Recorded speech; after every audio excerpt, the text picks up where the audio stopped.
황동현의 시선집중 듣고 계시는 지금 시각 8시 15분 지나고 있습니다.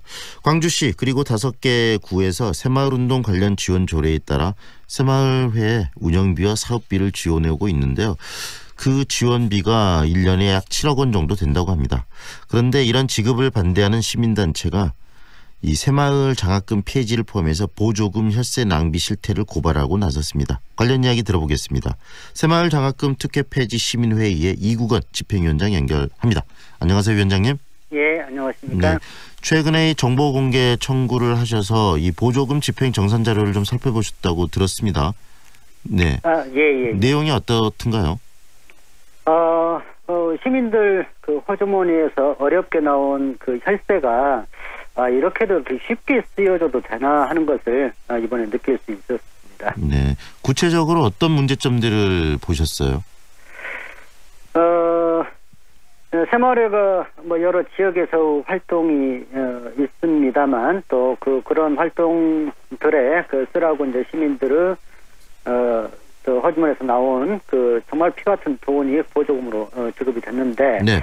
어떤 사업의 경우에는 굳이 이런 사업에 꼭 새마을회가 아니면 이 사업을 못하는 것인지 그리고 이 사업이 꼭 필요한 사업인지 심각하게 의문이 들었고 또 하나는 이제 새마을회가 이게 뭐 이 사업 막 하다 보니까 도대체 어느 쪽이 전문 분야이고 어느 쪽이 영역인지 어떻게 보면 새마을의 정체성 부분들을 다시 생각을 하게 됐습니다. 이 보편적으로 보통의 시민단체들이 예를 들어서 환경 분야랄지 아니면은 뭐 시민자치랄지 특정 어떤 분야를 중심으로 활동하고 있는 반면에 네. 새마을회는 어떻게 보면 뭐 영역과 구분 없이 그냥 뭐 사업들을 하고 있어서 활동의 정체성이 무엇인지 뭐 다시 한번 좀 생각해보는 계기도 됐습니다. 방금 말씀하신 이 새마을회의 정체성, 우리 사회 새마을회 뭐 이야기들은 많이 듣고 또 이 유신 정부 시절부터의 새마을 운동이라고 그래가지고 여러 가지 뭐 사회 계몽 운동도 하고 그랬었는데 새마을회가 이렇게 활동하게 된 어떤 법률적인 그리고 뭐 그런 정당성 이런 부분들은 어떤 식으로 보정받고 지금 활동을 하는 거죠? 이제 새마을회 출발은 박정희 유신 체제와 떼어놓고 생각할 수 없죠. 네. 박정희 대통령이 친필로 썼던 붓글씨 한 점이 있는데 그게 지금 새마을회의 정체성을 상징적으로 보여줄 수 있다고 생각합니다. 거기 보면은 새마을 정신은 유신 이념의 실천 도구라고 하는 대목이 있습니다. 네. 그야말로 이제 국민 동원 조직 성격으로 정권을 뒷받침하고 또 정권의 실책에 어떻게 보면 선발을 맞춰오면서 새마을회가 출발을 하게 됐고 태생이 이러다 보니까 그동안 이제 정부 어떻게 보면 선심성 지원 또 특혜 지원 이런 것들을 누려왔었던 것이죠. 그런데 이제 새마을회가 뭐 그동안 긍정적인 역할이 있을 거고 또 이제 부정적인 역할이 있을 것인데 시대의 어떤 흐름이랄지 또는 시민들의 보편적인 요구 이런 것들에는 부합하지 못한 것 아닌가 저는 이제 그렇게 생각을 합니다. 네. 구체적으로 새마을 장학금 폐지도 요구하고 계시는데요. 이 새마을 장학금 폐지는 어떤 생각을 가지고 지금 폐지를 요구하고 계시는 겁니까?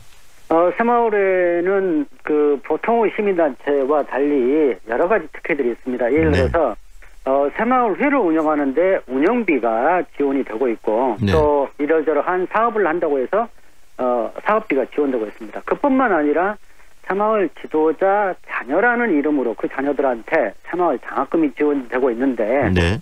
예를 들어서 2014년부터 17년까지 지난 4년 동안 지급된 장학금이 약 8억 6천만 원 정도 되는 것 같습니다. 네. 8억 원이 웃도는 돈인데 같은 기간 광주시가 출연해가지고 운영하고 있는 것이 빛고울 장학금이라고 하는 것이 있습니다. 네, 이것은 150만 시민들 중에서 혹시라도 이제 거기에 조건에 부합하면 장학금을 받을 수 있는 것인데 같은 기간 지급된 장학금이 약 9억 3천만 원 정도 됩니다. 그러니까 150만 시민들이 받을 수 있었던 9억 3천만 원에 거의 근접한 금액을 불과 4천 명의 새마을 지도자 자녀들이 이 장학금을 받아갔으니까 이건 형평성에서 도저히 안 맞는다는 것이고 또 하나는 그 시민들의 혈세가 특정 단체 회원들의 자녀들 장학금으로 들어가야 될 이유 자체가 없다라고 하는 것이죠. 네. 이러한 장학금은 새마을 장학금이 유일합니다. 네, 유일하면서도 4,000명밖에 안 되는 새마을 회원들의 자녀들에게 지급하는 장학금하고 150만 광주 시민들을 대상으로 한 장학금의 숫자가 크게 차이나지 않을 정도로 비슷하다는 이야기신데, 그런데 이런 장학금이 왜 지금까지 계속 지급되어 왔었느냐, 그런 부분에 대한 고민은 없었느냐, 이 생각이 드는데요. 어떤가요? 저는 이제 어떤 면에서는 한 번도 그 문제의식을 느껴보지 않은 것 아닌가 싶은데, 저희가 이제 지난 상반기에 그동안 장학금을 받은 사람들이 도대체 어떤 사람들이었는가 하고 그 명단에 대해서 정보공개 신청을 한번 받아보니까 네. 무려 78명이 연 2회 2회 네. 그 장학금을 받았었고, 어떤 자녀의 경우에는 내리 3년, 그러니까 고등학교 3년 그 모두 해년마다 이 장학금을 받았는데, 네. 만약 3번 받게 되면 근 500만 원 돈에 가깝습니다. 네. 특정 단체 회원이라고 해가지고 광주 시민들 중에서 광주시에서 운영하는 이 장학금을 받아본 사람이 과연 몇 명이나 되겠습니까? 그렇죠. 생각지도 못할 이 장학금을 어떤 자녀들의 경우에는 한 번도 부족해서 2번씩 78명이나 받고, 또 어떤 자녀의 경우에는 내리 3년을 이 장학금 받아가면서 졸업을 할 수 있었다라고 하는 것인데, 이러한 그 상황이 되도록 2중, 3중 지급되도록 한 번도 감시나 살펴보려고 하는 것이 없었다라고 하는 것 자체에서 네. 이 새마을 장학금 운용에서도 상당히 좀 문제가 있었다, 이렇게 비춰집니다. 지금 이 문제를 우리 시민단체, 우리 위원장께서 소속된 시민단체에서 제기를 했는데, 광주시에서는 그런 문제 제기에 대한 입장을 밝혔습니까? 광주시에서도 이제 그러한 의혹에 대해서 상반기에 자체 실태 조사를 통해서 중복 지급이 사실인 것을 확인을 하고, 임시적인 이제 개선 조치로 올해 그 책정돼 있었던 그 장학 금액 중에서 지금까지 이제 받았던 사람은 다시 받을 수는 없도록, 그러니까 네. 평생 회원 그 회원당 한 차례만 받을 수 있도록 함에 따라서 지난 이제 추경을 통해서 책정된 예산에서 그 실제 그 지급될 걸 감안해 가지고 감축 조치를 취했습니다. 그런데 이제 저희들의 생각은 감축은 당연한 것이지만 네. 애초 새마을 회원들이라고 해서 받아야 될 이유 자체가 없었던 것이기 때문에 이 장학금 자체가 유지되지 않아야 된다라고 하는 것이 저희들의 생각입니다. 이 장학금은 그러면은 중앙의 어떤 법률에 의해서 지급되는 겁니까? 아니면 광주시의 조례에 의해서 지급되는 겁니까?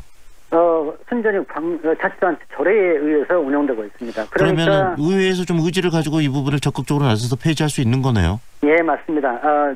상위법에 이 장학금을 강제적으로 설치하도록 한 어떤 근거 법령이 있는 것도 아니고, 순전히 자치단체 의지만 있다라고 하면 사실 진즉 이 조례가 폐지되고 이 장학금은 없었을 것입니다. 그런데 이제 또 시의회에서 이런 부분들을 조금 가볍게 생각한 것 아닌지 하는 생각이 듭니다. 어떻게 보면 민주화 인권의 도시, 또 민주화의 성지라고 이야기되는 이 광주에서 새마을과 관련된 이름으로 장학금이 지급된다, 그것도 조례로 지급된다는 부분들은 의회 의원들도 좀 고민하고 생각해봐야 될 부분일 것 같은데, 의회에서 이 부분에서 왜 이렇게 소극적인가, 거기에 대한 의구심이 좀 드는데요. 이제 올해 선거를 통해서 이제 새 의회가 구성이 됐기 때문에 지금 그 민선 그 9기 광주시의회는 어떻게 대처할지 이제 모르겠습니다만, 그 전 시의회 같은 경우에는 의원들 중에서 새마을에 현직 임원을 맡고 있거나 네. 이런 경우들이 있어서, 어떤 면에서는 새마을회가 이렇게 시민들의 혈세를 무분별하게 집행하지 않도록 어떻게 보면 그 감시자 역할을 충실히 해내야 되는데, 오히려 그 새마을회의 로비 역할로 전락한 것 아닌지, 아니면 방패막이 역할을 했던 것 아닌지, 이렇게 의문을 제기할 수밖에 없죠. 시의원뿐만 아니라 네. 자치단체 의원들 중에서도 새마을회 임원을 맡고 있는데, 이것은 지방자치법에서 보조금을 지급하는 단체의 임원을 맡지 않도록 하고 있는 이 규정 자체도 위반하면서 어떻게 보면 특정 단체의 임원을 맡고 있었던 이런 것들이 지금까지 새마을회가 어떻게 보면 자정 능력을 좀 상실하게 됐던 이런 원인이지 않는가 하는 생각을 가져봅니다. 네, 이번에 새롭게 출범한 의회에서는 이 부분에 대해서 명확한 의지를 좀 가져야 될 필요성이 있지 않느냐. 그리고 방금 말씀하신 것처럼 의회 일부 의원들과의 어떤 관계 속에서 그런 부분들이 소극적이었다면 그것은 절대 국민들 그리고 또 광주 시민들이 바라보고 있는 부분이 있기 때문에 제대로 이번에는 좀 처리가 됐으면 생각이 듭니다. 오늘 말씀은 여기까지 듣겠습니다. 고맙습니다. 예, 감사합니다. 새마을 장학금 특혜 폐지 시민회의의 이국원 집행위원장과 함께했습니다.